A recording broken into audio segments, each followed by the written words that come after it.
Hey y'all, watch me make this 30-minute Cajun shrimp pasta in 2 minutes. First, we're going to start out with this pot of water for our noodles. We're going to add some vegetable oil and some salt so the noodles don't stick to the bottom. Then we're going to begin seasoning our shrimp. We're going to start out with a little bit of olive oil, going with a little bit of black pepper, a little bit of Cajun seasoning, garlic powder. We're going to use some parsley. And also later on in the video, I use parsley and garlic salt. Then we're going to finish off with the smoked paprika. Now we're going to put our focus back on boiling the noodles. After putting the noodles in the pan, I immediately start stirring to avoid any clumps or sticking to the bottom of the pan. Now we're going to come back to seasoning our shrimp.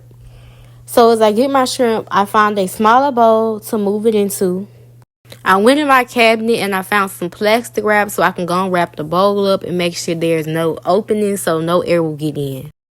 We're going to pop this bowl in the refrigerator for 10 to 15 minutes while the noodles boil so all the seasonings can marinate. Now we're going to focus back on the boiling noodles. I put a little gumbo filet, a little bit of crab boil just to give it that Cajun taste. Now we're going to move on to cooking the shrimp. I prep my skillet with olive oil. I pour the shrimp little by little just so it will be even and there's nothing undercooked. I want to say I cooked the shrimp for about 2 to 3 minutes on each side. It really just matters your preference, but I like when it turns around this color.